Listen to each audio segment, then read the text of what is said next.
রাস্তায় একদম লোক হাঁটতেছে, হঠাৎ করে একদম দুর্বৃত্ত আইসা তাকে ছুরি মাইরা হত্যা করলো। এটা কি মারামারি নাকি ডাকাত দলে সন্ত্রাসী অতর্কিত হামলা বলা হবে? অতর্কিত হামলা বলা হবে না? তাহলে আজকের মিডিয়া আমার বাংলাদেশের কিছু মানুষ এই সুযোগ নিয়ে তারা বলতেছে কি তাবলীগ জামাত বন্ধ করে দেন। বাংলাদেশ তাবলীগ জামাতের যে ইস্যুটা এসেছে, তাবলীগ জামাতের যে ইস্যুটা এসেছে, আপনারা শুনলে চোখ কপাল উঠে যাবে। এটা বাংলাদেশের কোনো চক্রান্ত নয়, বাহিরের চক্রান্ত চলে বলে, ঠিক কিনা? আমি প্রমাণ দেব। আমি এটা বলবো, আলোচনা করেছি, প্রত্যেকটা আলোচনার প্রশ্ন আছে, আজকেও প্রমাণ দেব।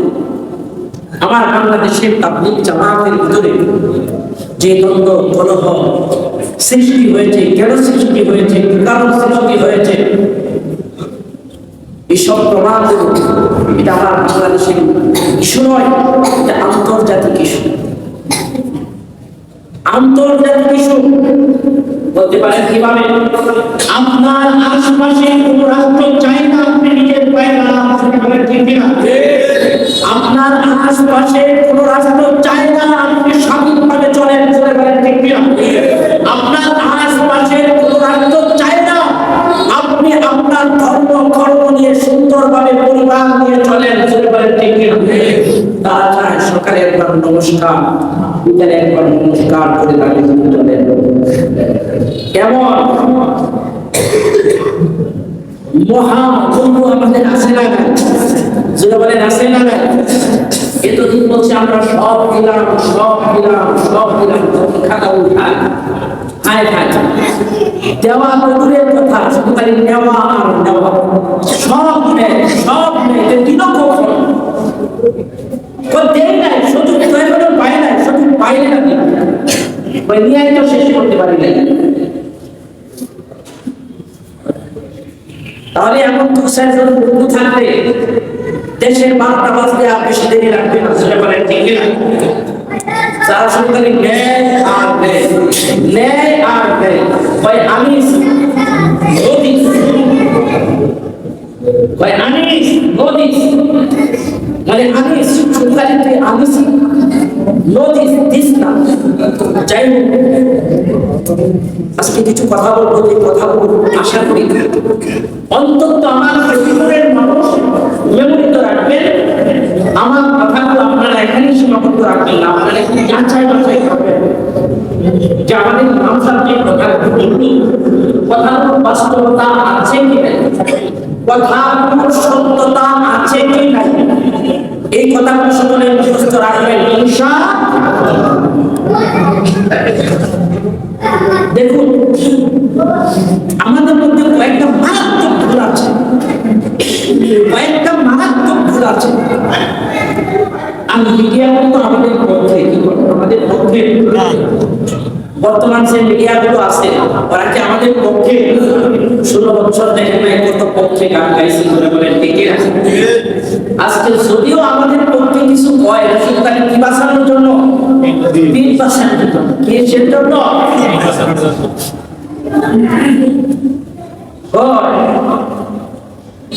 আমি তোমার 10 টাকা দিলাম আমার পক্ষে কথা বলার জন্য, ও ভাই কি করবে? 10-এ মাইরা দিছে 20, কি করবে? 10-এ মাইরা দিছে 20, ওই কথা বুঝলাম না। পরে তুমি তো 10 টাকা দিছো, ওই পারলে তো 20 টাকা পাইছো, কয় টাকা? তুমি 10 টাকা দিছো তোমার পক্ষে কথা বলার জন্য, ওই পারলে পাইছো কয় টাকা? 20 টাকা। তাহলে কথাটা তার হবে না তার হবে? এপারে হবে না ওপারে হবে?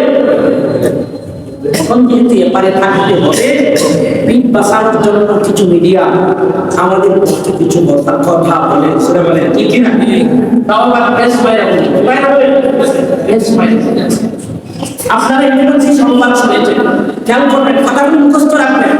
এটা অনেক প্রশ্ন, আমি মাহফিলের থেকে অন্তত 40 থেকে 50টা করে আমার এই মোবাইলে আসছে, আমার মুসলিমরা করছে, আমি নাম বলবো, অনেকেই আছে বলতেছে হুজুর আসলে তাবলীগ জামাতের মূল উদ্দেশ্যটা কি বা কারণটা কি, তাবলীগ জামাত কেনই বা করবো, কি কারণেই বা করবো, বা বুঝলাম না তাবলীগ জামাতে তো হুজুররা বানানি করে, ঘটনা কি বুঝলাম।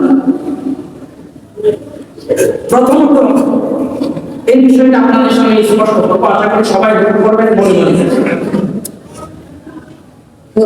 আপনি ঘুমন্ত আছেন, খেয়াল করবেন, আপনি ঘুমিয়ে আছেন, আপনার পরিবার নিয়ে ঘুমিয়ে আছেন।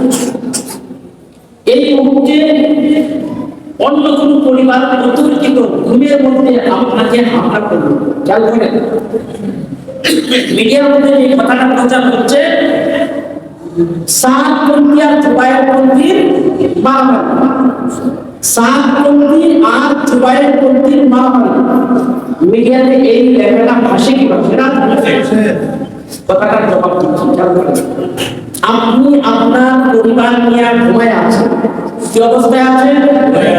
ঘুমিয়ে আছেন। রাত বাজে 3টা, কয়টা? রাত বাজে 3টা।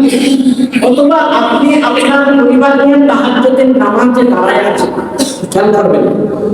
ইস্তেমার মাঠে যারা গেছেন তারা দেখেছেন ওইখানে রাত 3টা বাজতে অনেক আল্লাহ বলিরা কাঁদতে কাঁদতে চোখের পানি দেওয়ার বিশ্বাস শুনে বলে ঠিক রাত্রি 3টায় ইস্তেমার ময়দানে উলামায়ে কেরামের জামাত, উলামায়ে কেরামের জামাত তারা ঘুমের মধ্যে আছে, কেউ কেউ তাহাজ্জুদের নামাজে আছে। তাহলে আপনি আপনার পরিবার নিয়ে ঘুমিয়ে আছেন অথবা নামাজ পড়তে অবস্থায় আছেন। এই মুহূর্তে একদল ডাকাত আপনার পরিবারের উপর আক্রমণ করে আপনার পরিবারের সদস্য 1 জন 2 জন বা 3 জন বা 4 জনকে হত্যা করলো। তখন কি আপনার পরিবার আর ডাকাত কি বিষয়টা মারামারির পর্যায়ে আসলো? মারামারির পর্যায়ে যদি আসে তাহলে আপনার পরিবার আগে পজিশন নিয়ে দাঁড়ায়। কথা বুঝেন নাই? কথা বুঝেন নাই? আপনার পরিবার আগে কিছু প্রস্তুত থাকতো, অস্ত্র শস্ত্র নিয়ে দাঁড়াচ্ছ। তুমি অসৎ এরকম দেখেন না ফেসবুকে ওই ব্রাহ্মণবাড়িয়া মারামারি হয়, আপনারা দেখছেন কিনা? 2 দল খেলা নিয়ে সামনে একদল পিছনে একদল, ইয়া বলে মারে ও বলে মারে। এটা কি কয়? এটা কি কয়? মারামারি আগে বুঝতে হবে, কারণ সাংবাদিকতা করলে তো হবে না। সাংবাদিকের খাতায় খালি নাম লেখাইতেই হবে না, কিন্তু মারামারি দুবার থাকে। তুমি সাংবাদিক না, সাংবাদিক তো বলে ঠিক কিনা? ওরা এই ভাষাটাই বুঝে না, আমার বুঝে আসে না। ওরা সাংবাদিক কি করে হয়, ওরা সাংবাদিক কি করে হয়। আমার মনে হয় আমাদের আইডিয়াল স্কুলের 5ম শ্রেণীর একটা ছাত্রকে জিজ্ঞাসা করে মারামারি কারে কর, অতর্কিত হামলা কারে কর, ও সুন্দর করে বুঝে আসবে। জোরে বলেন ঠিক কিনা? মারামারি তো হলো আপনি দাঁড়ালেন, আপনি দাঁড়ালেন, এবার 2 জনে লাগলাম, আসেন দেখেন क्या काट में আছে এটা কি কর সরে বলেন এটা কি কর। আপনি উনিল সমান পয়সা আছে আমি করে যে আপনার মা সব করলাম বাইরে যাও এটা মারামারি কর না কি ওর কি হামলা কর। সরে বলেন এটা কি কর, এটা কি কর, ওর কি তো এই ভাষাটাই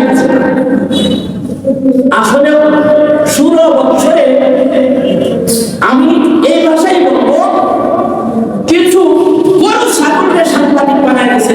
ঠিক লেখা পড়ানো নাই, ওরা মনে হয় আমার মনে হয় তারা নিজে বাংলা না হইলে উলামায়ে কেরামের জামাত টঙ্গীর ইস্তেমার ময়দানে ঘুমায়। সেটা বলে কি করে? রাত 3টার সময় মানুষ কি করে? ঘুমায়। কেউ তাহাজ্জুদ করে, কেউ জিকির করে। এই মুহূর্তে সাতপন্থীরা, ভারতের সাতপন্থীরা কয়েক হাজার লোক আপনারা দেখেছেন রামদা হাতে নিয়ে তারা ঘুরছে, অতর্কিত ভাবে তাদেরকে সবাই করছে, ছুরি মাইরা মাইরা হত্যা করছে, 100 লোক এখনো হাসপাতালে ভর্তি। তাহলে এটা কি সাতপন্থী আর উলামায়ে কেরামের প্রতি মারামারি না অতর্কিত হামলা? অতর্কিত হামলা। সরে বলেন এটা অতর্কিত হামলা না মারামারি? অতর্কিত হামলা। তাহলে অতর্কিত হামলা আর মারামারির ব্যাখ্যাকে আপনারা পাইছেন। তাহলে মিডিয়াতে ইতিমধ্যে ঢালাওভাবে প্রচার করতেছে টঙ্গীর ময়দানে সাতপন্থী আর উলামায়ে মারামারিতে 4 জন নিহত হয়েছে। এই কথাটা সত্য না ভুল? সরে বলেন সত্য না ভুল? কিন্তু বড় আফসোসের বিষয় হলো কি জানেন, আমরা কেমন জানি তাদের ফাঁদে পা রেখে আমরাও কেমন জানি রুমাল হয়ে গেছি। আমরাও বলতেছি মারামারি, আসলে তো বিষয়টা মারামারি না। দেখেন বাংলাদেশে প্রায় 20 লক্ষ শুধু মাদ্রাসার ছাত্র আছে, যেটা বলে আল্লাহু আকবার, ছোটবাদে হাফেজ দারুল হাদিস পড়ে, মিশকাত কোরআন পড়ে, সালাত পড়ে। দেখেন টঙ্গীর ইজতেমার ময়দানে 4 জন উলামায়ে কেরামের জামাতকে হত্যা করার পরে 20 লক্ষ শুধু খালি ছাত্র জনতা কওমি মাদ্রাসা, তারা কিন্তু ইসলাম হত্যা করছে না? জোরে বলেন করছে না? তাদের গায়ে কি শক্তি নাই? আছে। জোরে বলেন নাই? আছে। যারা উলামায়ে কেরামের সাথে আছে তারা কি হত্যা করছে না? তাহলে যদি মারামারি হবো তাহলে সাতপন্থীদের 2 সেকশন করে ইতিমধ্যে বাইরে রাখতে জোরে বলেন ঠিক না? কিন্তু উলামায়ে কেরাম চায় না, দেশকে ভালোবাসে, তাদের মিশন হলো এই জমিনে আল্লাহর দিনকে কায়েম করা। জোরে বলেন ঠিক না? তাহলে মিডিয়াতে ইতিমধ্যেই প্রচার হচ্ছে। আশা করি যে মানুষগুলো ফোন দিয়েছেন, যে ভাইরা আমাকে ফোন দিয়েছিলেন, হুজুর টঙ্গীর বিষয়টা কি ক্লিয়ার করেন দেখি। অনেকে বলেছেন এই জুমাতে ক্লিয়ার করার জন্য। তাহলে টঙ্গীর ময়দানে যেটা ঘটেছে এটা মারামারি নয়, এটা কি অতর্কিত হামলা। জোরে বলেন এটা কি অতর্কিত হামলা? সাহাবপন্থীদের অতর্কিত হামলা, সাহাবপন্থীদের অতর্কিত হামলা। রাস্তায় একজন লোক হাঁটতেছে, হঠাৎ করে একদম দুর্বৃত্ত আইসা তাকে ছুরি মাইরা হত্যা করলো। এটা কি মারামারি নাকি ডাকাত দলের সন্ত্রাসী অতর্কিত হামলা বলা হবে? অতর্কিত হামলা বলা হবে না? তাহলে আজকের মিডিয়া আমার বাংলাদেশের কিছু মানুষ এই সুযোগ নিয়ে তারা বলতেছে কি তাবলীগ জামাত বন্ধ করে, তাবলীগ জামাত কি করে বন্ধ করে। আরে ভাই, তাবলীগ জামাত বন্ধ করে দেওয়া এটা আপনার সফল নয়, এটা ওই দাদা